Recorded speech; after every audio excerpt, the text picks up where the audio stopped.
Listen. Posłuchaj. Écoute. Roma, 聞いてください。 Escucha. MCO. Listen. MCO. MCO. Between the Bars.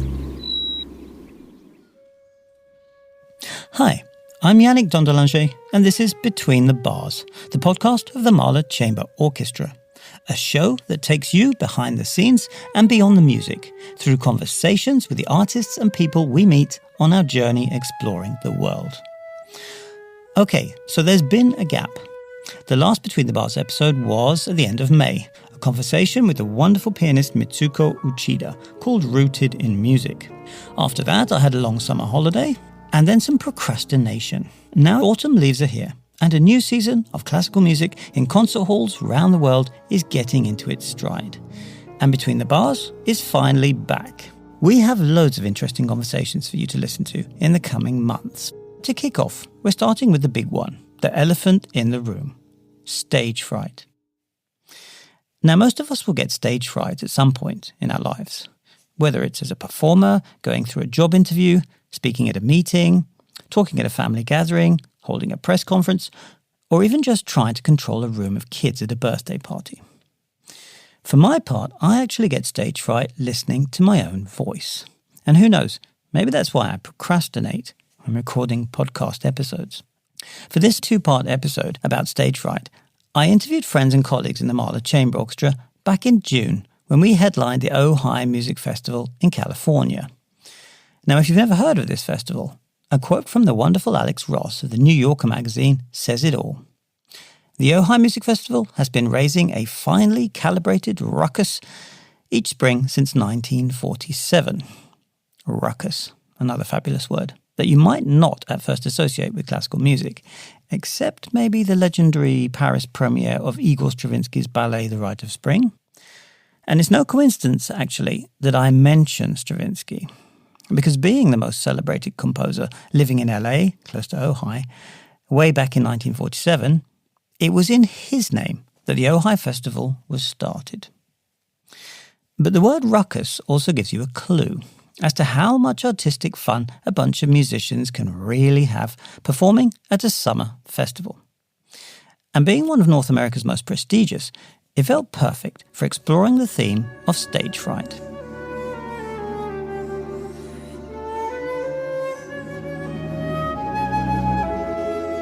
Well, I hope you enjoy the frank and informal feel of these two episodes. There are plenty of stories, funny anecdotes, and generally really solid perspectives from a bunch of musicians who've spent most of their adult lives playing together on the biggest classical stages around the world. Just to add, you're listening to Debussy's gorgeous composition, L'après-midi d'un faun, The Afternoon of a Faun, for solo flute and ensemble, taken from one of the Mahler Chamber Orchestra's broadcasts at the Ojai Festival. There'll be music from Ojai throughout the next two episodes, and yes, I will remind you of the titles at the end. Finally, for those of you listening, performer or otherwise, looking for concrete answers to the mystery of stage fright, just know this. You're not going to get a professional scientific or psychological analysis on the topic of stage fright. And the MCO artists interviewed for these two episodes happen to all be male and living in the same house during the festival. So unfortunately, not much diversity represented there either. What you will get, however, is a treasure trove of lifelong lessons and learning curves. Call it a toolbox of experience and experiment that might just help you understand what makes you tick, helps you to live with your stage fright, and maybe even gets you in touch with your stage fun.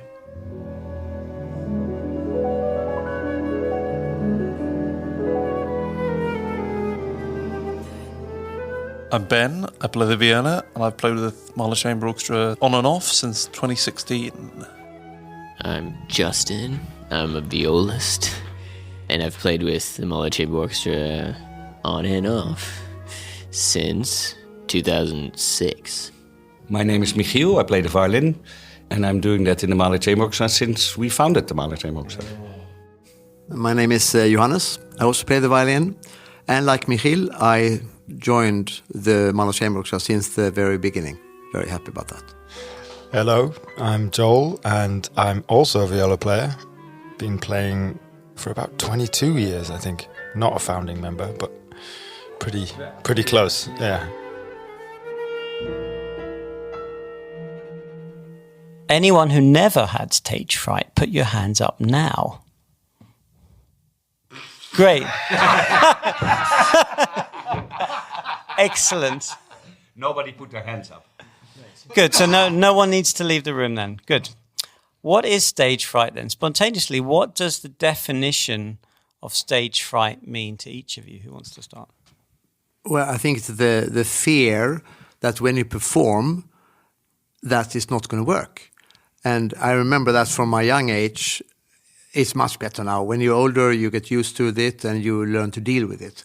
But when you're young and everything is new, you rehearse and you notice that it works really well sometimes, but not every time. So you can't take anything for granted.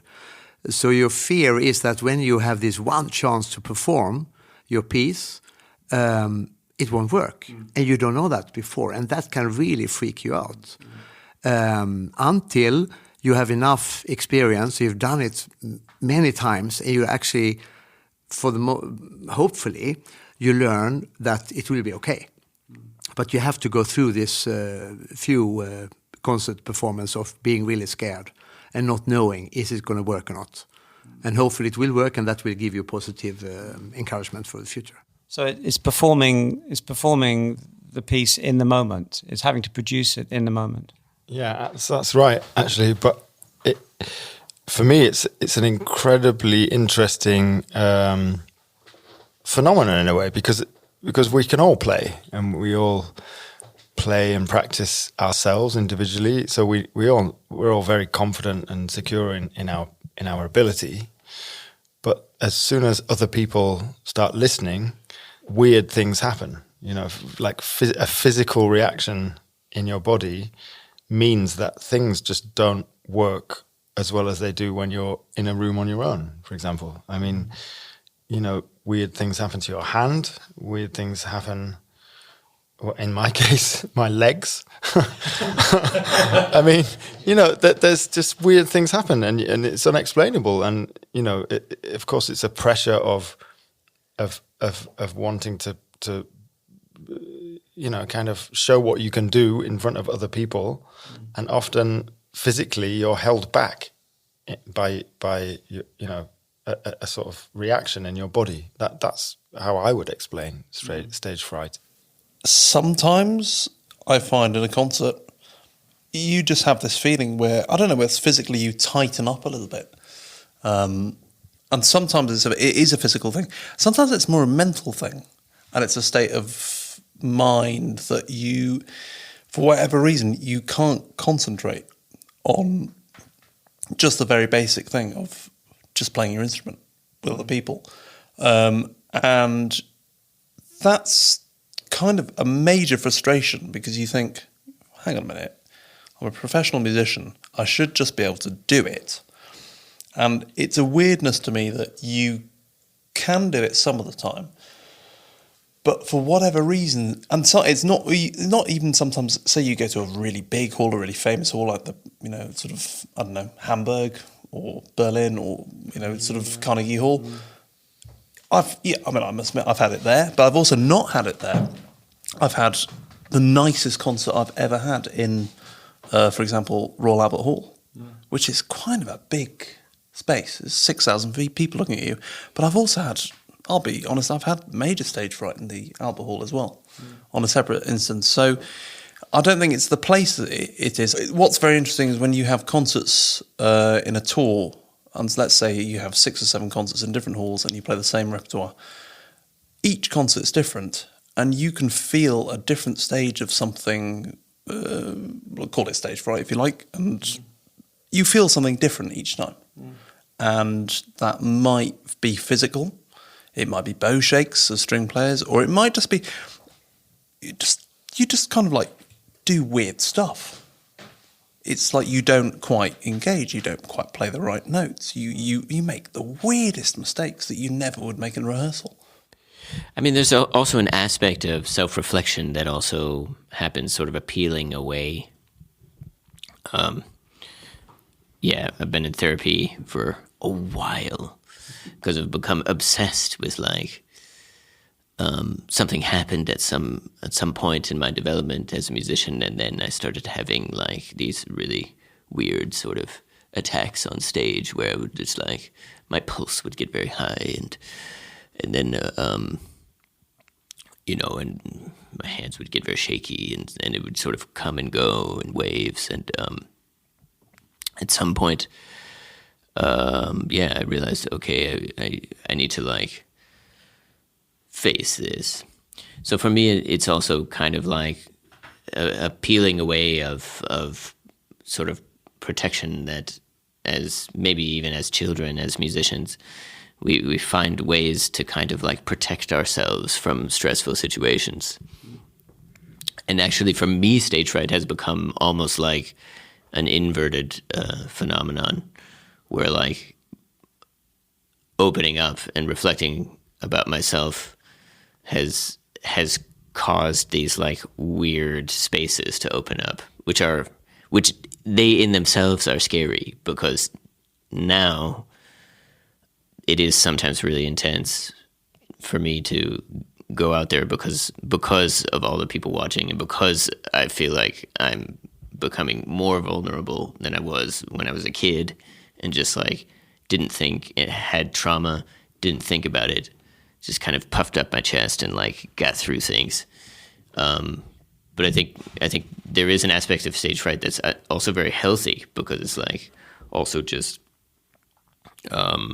perhaps like looking at things the way they really are, and opening up and existing in this like terrible beauty of risky life, you know, which is actually what we do. I mean, it's like to make yourself strong in order not to be in the moment. It is kind of oftentimes the way musicians get through things.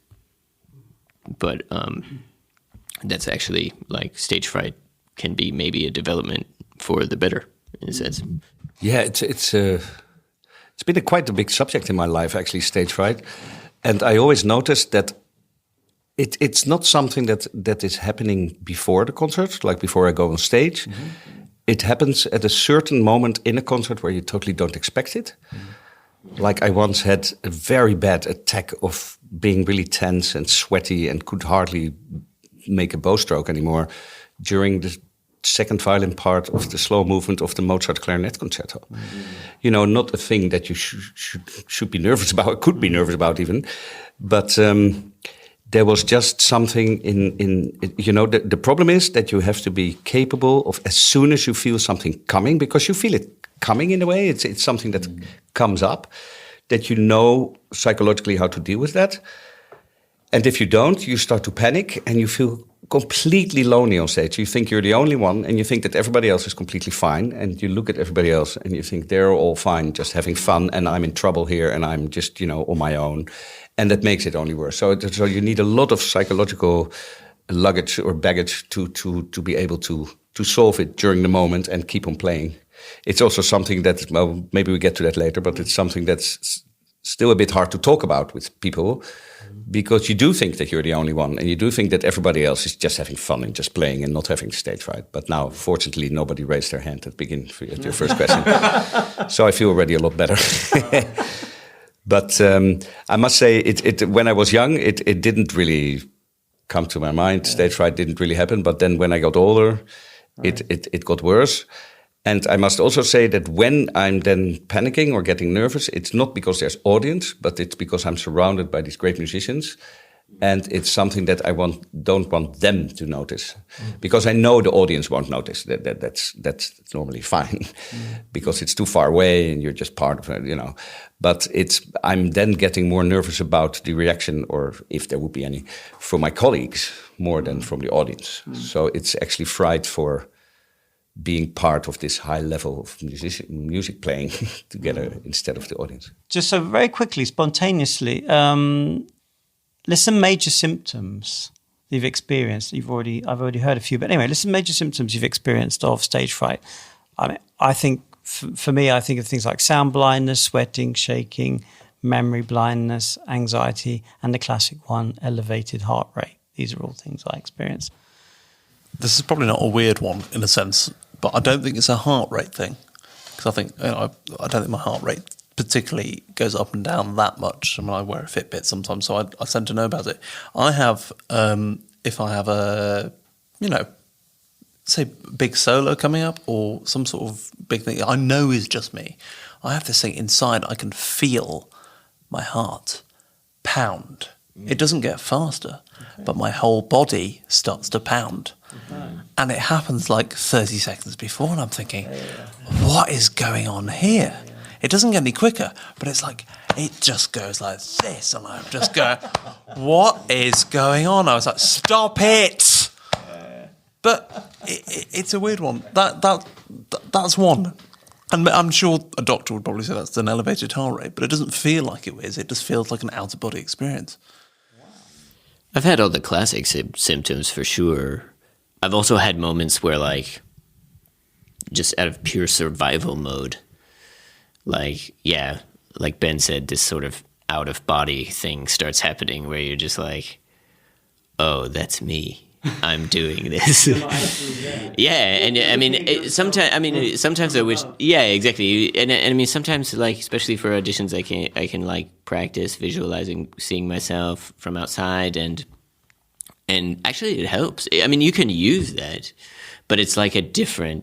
It's like some sort of different awareness. Yeah, sorry, am I talking too loud? Yeah, no, that is kind of a symptom though, where you're in this like stress mode and something's happening, and then you realize like, oh, it's fight or flight, and then you're just like you're fighting and flighting at the same time. That's definitely that has happened to me before. Yeah. The first thing that you should tell yourself is that it's fine. That it's okay, that the world is not going to end. It's not the end of the world. You can even walk off stage. You can even cancel the concert. Nobody's going to die. It's all fine. So you should never. You know that your mind is exaggerating the problem. Actually, but, it's like having a little wound in your inside in your mouth, and you think it's huge, and then you look in the mirror and you think, what? It's just this tiny red spot there. Why am I? It feels like it's like this. It's a bit. So you should always tell yourself it's okay. I just want to say I've never found anything that works. I mean, in those moments, Yeah, I agree. You just can't stop it. It's like a train. You have the solo coming up, and as soon as you start feeling that kind of panic and fear, I've never been able to overcome it. And then you just have to hold on for dear life, hope that physically you can somehow make things work and get through it, and you survive. Like as Justin said, it's fight and flight. You just fight. You literally fight to kind of survive. I mean, yeah. I'm sure many people have written books on this stuff, and there are millions of techniques as to what you do in those moments. But for me, nothing has worked.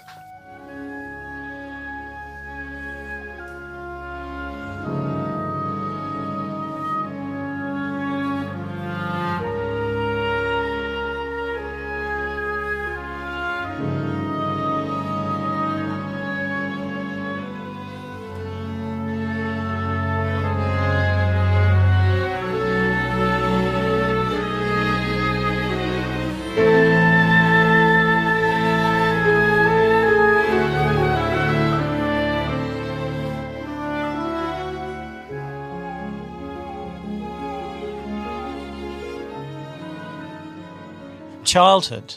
We're going to go to childhood now. I began thinking of childhood as possibly where the root of my stage fright was, and then realized it was actually the time in my life when I didn't have any. I had no idea of my lack of technique when performing. I performed crazy improvisations on the piano in middle school, assemblies, and I didn't really understand, well, obviously I didn't understand what a paying audience was. No one told me what I was doing wrong, of course. So how was your childhood? Did you have no fear? Did you enjoy being in the center of attention? Or, for example, did you have lots of fear?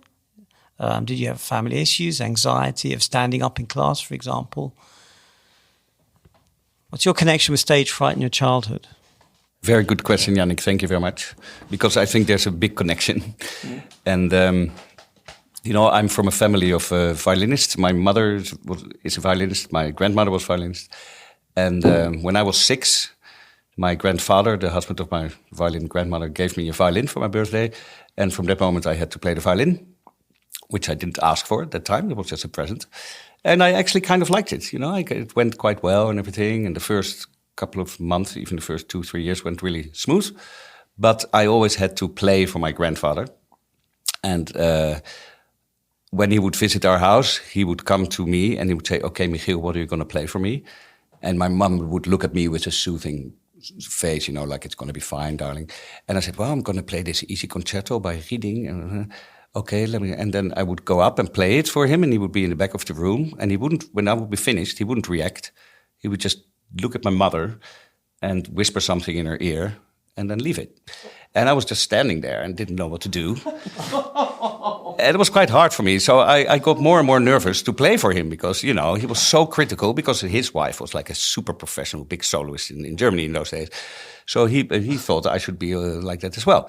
But I also had other interests, like playing football with my mates and watching movies and whatever. So then later, I knew that my mum, she came from the school of Oscar Bach, the very famous violin teacher, who used to call her every morning at 7:30 to ask her if she was already practicing. And, yeah, that's not a joke. And she was raised with everything. It always has to be good, there was quite a lot of pressure on it. My mum did never pressure me, I must admit, because she said you just do whatever you want or whatever. But she came from that background, So this atmosphere has always been a bit in the family that if you don't perform well, it's not good enough. So it was never good enough, in a way. They loved it that this young Michiel played the violin, but in a way, it was never good enough. So I think that there's a big connection with the stage fright later, that that actually everything you do is not really good enough. So it's very hard to be satisfied then, and especially if you see people around you that play so amazingly that you think, well, I'll never be as good as them, I have to just adapt. And so you put yourself in a very vulnerable position, which makes it much easier for the stage fright to come in and make you feel really nervous. So, well, that's one connection. It's very interesting what Michiel says, because this family pressure is both good and bad. I think for musicians we are really good, all of us, no? And to get that well, you have to be really in yourself. You have to be really nerdy and really fight a lot to get that good. Or you have to have family who maybe mentally pushes you. If you just have parents who just like, "Oh, great, it sounds great, everything," you might not improve so much. Maybe. Because in my case, I had a mother who is a really good cellist. She never pushed me. She thought everything I did was just fantastic. But I had a stepmother who wasn't allowed to play an instrument when she was young. So when I played the violin, she was very jealous. I didn't know that at the time. But she always was giving a very negative impression. "Oh, is he practicing again? Oh, does he have to play again?" I could always hear this. So I always felt like, it's not good enough what I do because she doesn't like it, no? So I got this pressure from that when I play, I have to play well. It wasn't good, but in one way, maybe she made me want to practice more because I really want to play well. Well, I've gone back many times in my memories to my first memory of performing in front of people, I guess I was like 5 years old. I had just started the violin. And, I lived in a very small town in eastern New Mexico. There was like the husband of the violin professor of the small college in that town lived the street behind us. I remember starting these violin lessons because my dad played the cello. Not particularly well. He was a pretty good pianist, but not a very good cellist. But I wanted to play my dad's cello, and I was like, 1 foot tall. So my parents said, "No, you're going to play the violin." at some point, of course, I didn't really understand what it was about because I had heard a lot of CDs of like Berlin Philharmonic and with Richard Strauss and stuff. And for me, that was playing, because my dad loved that stuff. And then I stepped up and just tried to play some really simple thing, Mary Had a Little Lamb or something, and couldn't get through it in front of the people. There was a recital at the university for the students of this teacher I was taking lessons with, and I had this idea from CDs and from just hearing around that, like, oh, this is how it goes. Like, you play the instrument and it sounds a certain way. And then as I played for people, I realized I don't sound like that. That's not me. And I think that was like the beginning of my journey on the instrument, was like, there's this ideal, and nobody had taught me how to get to that ideal. All I knew was I'm not there. Like, there's something missing. And I think that's also really been an interesting journey for me personally, just to go back to that moment, because I was very upset. I was like, I had to stop and then start again. And I understood this was very embarrassing, And of course, this brings up the shame factor, which is big. And then I got very, very angry. And then this man and like the father of another one of the kids wanted to congratulate me. I think he actually thought I was doing okay, and then I just told him angrily that it wasn't good, and I know it's not good and stuff. I was 5 years old, so it was pretty traumatic. And I do wonder if that start of this kind of like, the recording industry and all this editing, and maybe there wasn't even editing on some of the old records I heard, but you heard this sort of perfection around you, even if you didn't necessarily grow up in one of the cultural centers of the world. Like this, the record industry has given us such amazing audio examples of great art. Like, and as a child, I think that was also something that played into my deficit, my feeling of deficit, actually. I find that quite a tragic story. That's not the way I started. I've had massive stage fear, but luckily, for me, I feel luckily I started when I was very young. My parents just let me explore. I wanted to explore instruments. I wanted to explore the piano, a drum, and the violin, or listen to film music and try and recreate it. And I felt that I was starting to explore an instrument on my own terms, and that's not the essence of what I hear from you. Yeah, in a sense, it was a trauma. That's why I bring up that story, just because it's like, I think part of the frustration and the fright goes back to these roots for me, of kind of feeling some sort of deficit or feeling some sort of trauma, or like it has been said, like already, not being good enough. And I maybe felt that with my mother a little bit, not really with my dad, but there are different sort of standards that we have. So yeah, I think for me it was maybe both bad and good, because it created some sort of vacuum that I then had to kind of fill up, and it became a journey, a lifelong journey. So I think some of these things can be turned into like really positive aspects, but they start out as trauma, actually. Did anyone have quite a free childhood, or did anyone sort of not have? I would say with my childhood that maybe it's a slightly unusual thing here. We're all string players around the table professionally, but I didn't start playing the violin until I was 9. And then as soon as I grew, I was given a viola, and that was the end of my violin career. But I was, from the age of 4 or 5, really as long as I can remember, I was a piano player. Right. That was my first instrument, and actually, in some ways, remains so. I don't play the piano very often, but I can still sit down at the piano. Particularly jazz. And sort of that style of music, that's really for me. And I can still sit down at the piano after 6 months after not playing it, and just sit there for hours and play. Yeah. And play to even if I say so myself, a pretty good standard. That's the thing I feel at most comfortable with. So this whole stage fright thing is quite interesting. That my profession is a viola player, and I do wonder whether there's a certain amount of pressure on that it's what brings the money in. So therefore, is there a certain amount of pressure to perform to a certain level in the back of my mind? For me, the first time I felt, actually, I thought about this a lot. This is the next question. When was the first time you felt stage fright? For me, it was when I had to take a graded exam, associated board exams. I loved playing my instrument, playing in orchestra, and I also enjoyed having my lessons. But then I had to go to this person's house and take this exam, graded exam. I started like you, quite late, age of 10.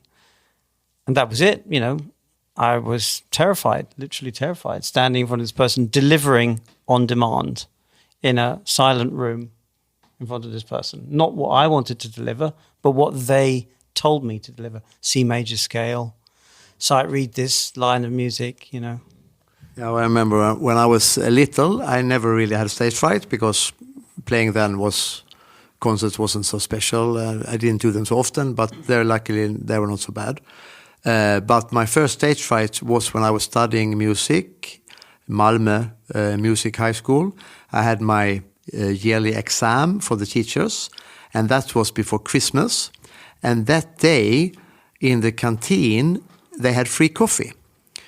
I wasn't drinking very much coffee then, but because it was free, I had like five cups. So I drank all this coffee, and I came into the exam to play Schubert's sonata, I think. And I think my bow shook like crazy. My bow like this. No, even so, the teacher said, "Listen, Johanna, sweetie, just take a minute and try again." And I felt it was so scary. So that gave me a slight. My OCD got maybe a bit worse then. So I never want to drink coffee. For years I never drank coffee on a performance day. I even started to create different recipes for myself to avoid that feeling again by, for example, always had to sleep 1 hour in the afternoon before concert, always had to play through the whole program very slowly and carefully. I got this recipe that somehow worked. And I've been working a lot now to get rid of that, so I don't have that anymore, luckily. I can drink coffee before concert now, I feel fine, I don't have to sleep on the same day, I don't have to do this anymore, because I realized that was OCD more than actually what I actually needed. So luckily I could work away from that. But that was my first, and that created quite some dilemma for me that I had to work a long time to get rid of. Yeah. That's actually funny. I was sitting here listening to the answers, and I was thinking, I never had stage fright when I was young. It was just fun, and I was good. I was obviously kind of good at playing from a young age, so I kind of quite enjoyed sort of showing off in front of people. That's what I was thinking. But then, yeah, center of attention, exactly. but then, and then you started talking about the associated board exams, and I suddenly had flashbacks of, and I suddenly realized that I was terrified of those exams. Yeah, and I suddenly remembered sitting in the waiting, because there was always a waiting room, because they used to do. It's like a dentist. It was back to back, wasn't it? You had your slot and your time, and then you had to go and just basically wait in a waiting room, and then you'd go into the room and do your thing. And I remember being terrified in waiting to go in there. So it's just funny that I haven't thought about that until you just started talking about it now. Yeah, so I'm thinking, God, actually, that's not true. I definitely did have it then. From those exams, yeah. And so maybe it is something as simple as that. Just these sort of events just stay with you and affect you, like having felt it as a child, then you know it's there and it can come back at any time. I don't know. Yeah, interesting.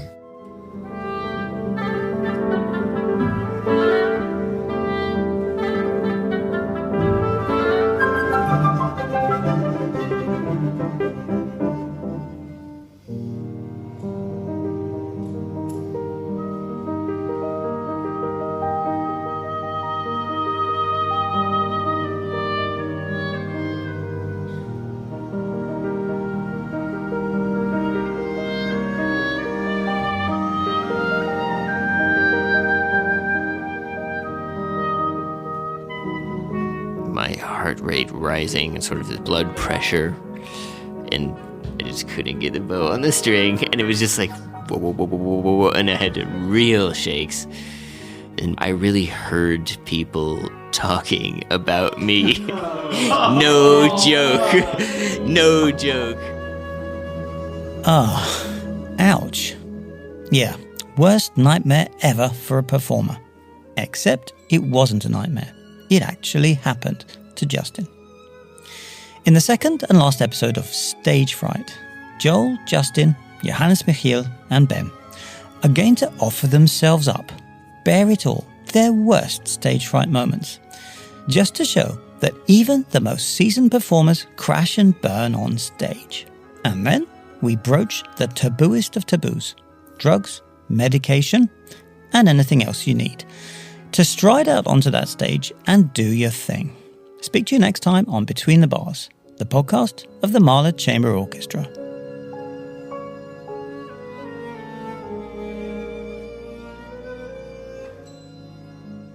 The music you heard in this episode was Claude Debussy's symphonic poem L'après-midi d'un faune, prelude to the afternoon of a faun, recorded at the 2024 Ojai Music Festival in California, and performed beautifully by MCO musicians Josephine Oleg, flute, Kion Hem, oboe, Vicente Alberola Fernando, clarinet, Martin Petjotter, percussion, Johannes Lerstad and Geoffroy Schied, violins, Ben Newton, viola, Martin Leo Schmidt, cello, and Johanny Gonzalez, double bass. Between the Bars wants to say a huge thank you to the Ojai Festival for the use of broadcast material. And of course, thanks to guests Joel Hunter, Michiel Commandeer, Ben Newton, Justin Corley, and Johannes Lerstad for opening up about stage fright. Between the Bars podcast is produced by Matthias Meyer, Benita Schau, and myself, Yannick Dondelinger, and is a production of the Mahler Chamber Orchestra. Don't forget, keep listening. Between the Bars.